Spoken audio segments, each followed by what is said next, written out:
Ya, pemirsa, inilah suasana terkini di Istana Negara Ibu Kota Nusantara dan Istana Merdeka Jakarta. Kita lihat bersama Presiden Joko Widodo dan Ibu Negara Iriana Joko Widodo, beserta juga Wakil Presiden Kiai Haji Ma'ruf Amin. Ini sudah mulai meninggalkan lokasi upacara di Istana Negara IKN maupun di Istana Merdeka Jakarta. Tadi sebelumnya kita juga sudah lihat pengumuman dari pemendang pakaian adat terbaik di IKN. Kemudian juga tadi Presiden Joko Widodo sudah memberikan selamat secara langsung dan memberikan hadiah berupa sepeda. Ini kita saksikan momen ramah tamah Presiden dengan para menteri, kemudian juga pimpinan lembaga negara yang hadir sebagai undangan. Begitu pula dengan Istana Merdeka Jakarta. Karena kita tahu bahwa untuk tamu ataupun peserta upacara di IKN dan di Jakarta ini dibagi. Ya, sekali lagi kami sampaikan juga pemirsa bahwa ini merupakan momen bersejarah bagi Indonesia karena untuk pertama kalinya upacara peringatan HUT RI yang ke-79 dilaksanakan di dua tempat, yakni di Ibu Kota Nusantara dan juga di Istana Merdeka Jakarta. Selain itu pertama kali juga upacara peringatan HUT ke-79 RI ini dilaksanakan di luar Jakarta. Tadi sejumlah momen juga kita telah saksikan bersama pertemuan para tokoh setelah selesai jalannya acara pengibaran bendera merah putih.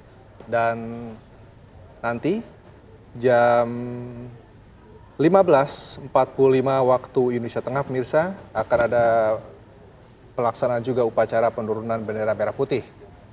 Baik, jadi kalau untuk prosesi pengibaran bendera ini mengikuti waktu dari waktu Indonesia Barat ya Rendra, tapi untuk penurunan nanti mengikuti waktu dari Indonesia Tengah.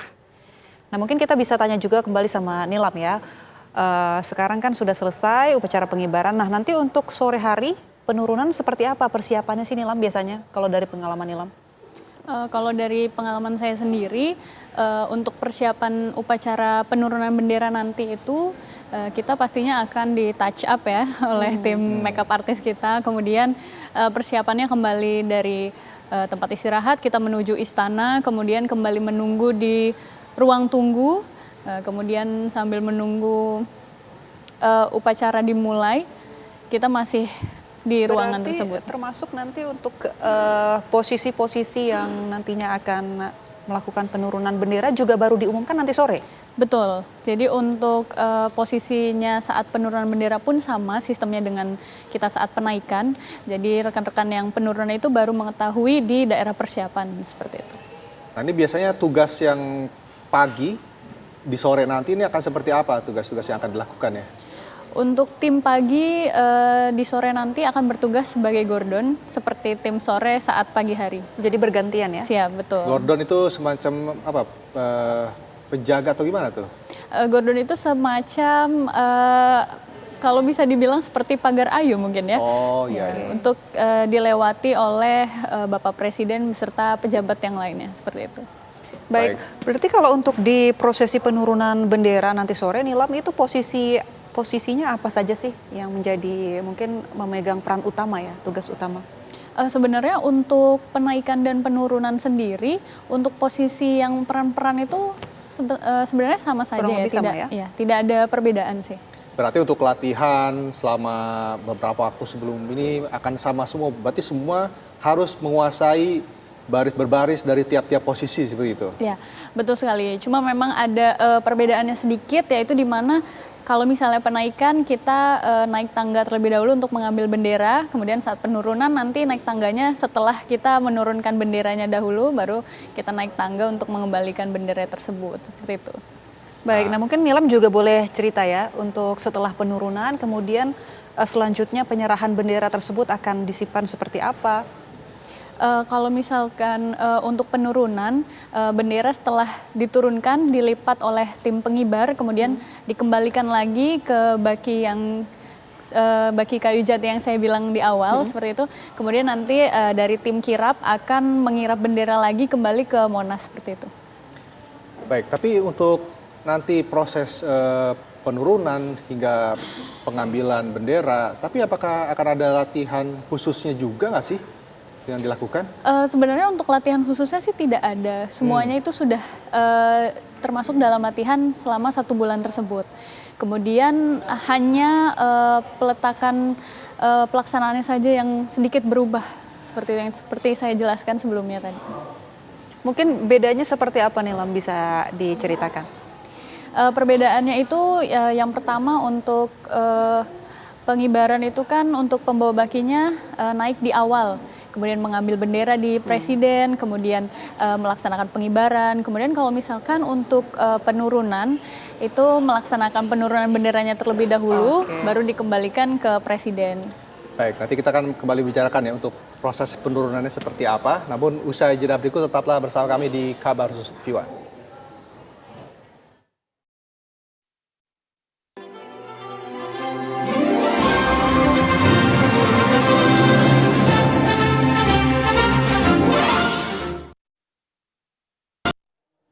Kembali di Kabar Khusus TV One pemirsa, Nusantara Baru Indonesia Maju. Kembali kami akan lanjutkan perbincangan kami dengan salah satu anggota Purna Paskibraka 2016, Nilam Sukma. Ya. Nilam, ini kan tadi kita sudah lihat, Nilam juga sudah menjelaskan mengenai prosesi pengibaran, kemudian juga penurunan. Mungkin ada pesan mungkin untuk adik-adik yang bisa jadi terinspirasi dari pengalaman Nilam. Mungkin di tahun depan mau coba ikut seleksi, mungkin Nilam bisa kasih semangatnya dan tipsnya.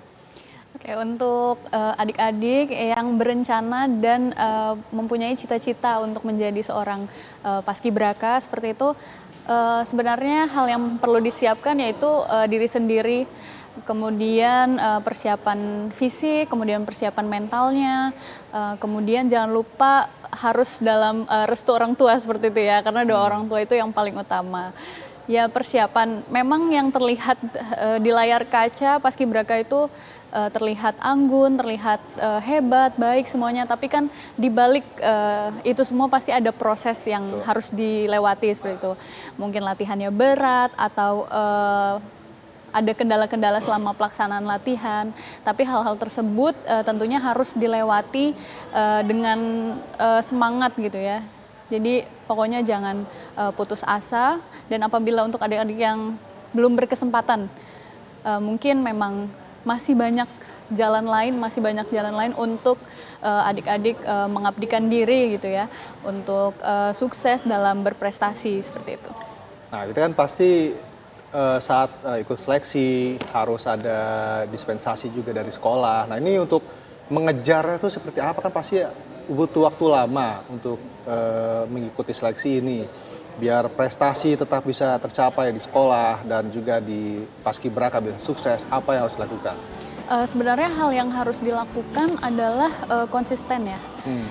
Memang ikut paskibraka itu sebuah kebanggaan bagi diri kita. Tapi apa artinya kalau misalkan pelajaran di sekolah tuh tertinggal, nilai-nilai kita tidak bagus gitu. Jadi memang itu resiko yang harus kita hadapi sebagai seorang paskibraka, dan kita tuh harus konsisten dalam mengejar nilai, mengejar ketertinggalan di sekolah, berusaha menyesuaikan diri, berusaha untuk mengejar ketinggalan semua itu. Berarti tetap harus belajar walaupun lagi dispensasi itu. Nah, tentunya harus tetap belajar karena begitu kembali ke sekolah pastinya kita udah ditunggu ya sama guru-guru untuk melaksanakan ujian-ujian yang tertinggal. Berarti ikut ujian susulan waktu itu banyak ya Nilam ya? Betul. Pastinya semuanya itu serba susulan.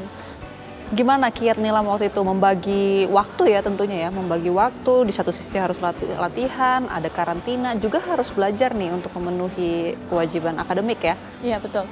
Jadi sebenarnya untuk membagi waktu tentunya pada saat karantina pastinya kita akan fokus terlebih dahulu untuk masalah pengibaran itu sendiri. Kemudian untuk setelah kita selesai karantina dan kembali ke sekolah, pastinya kita sendiri pun harus rajin, harus mau gitu mengejar ketertinggalan kita selama di sekolah. Kitanya sendiri harus memiliki kemauan seperti itu. Nah, terakhir mungkin Nilam, melihat jalannya upacara pengibaran di IKN, seperti apa kesannya? Kesannya dalam melihat pelaksanaan upacara di IKN tentunya bangga ya, terharu. Di mana momen ini adalah pertama kalinya upacara dilaksanakan di IKN seperti itu ya.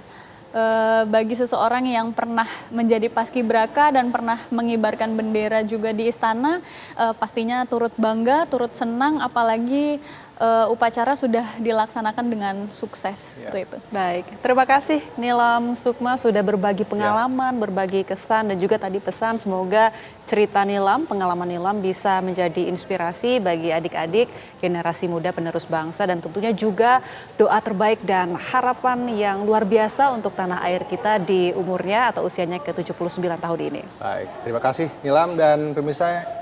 Usai sudah jumpa kita di kabar khusus kali ini dan saat lagi ada kabar siang yang akan hadir menemani Anda. Saya Renda Kusuma. Dan saya Anggia Eboni mewakili segenap tim yang bertugas pamit undur diri. Terima kasih atas kebersamaan Anda. Sampai jumpa. Sampai jumpa.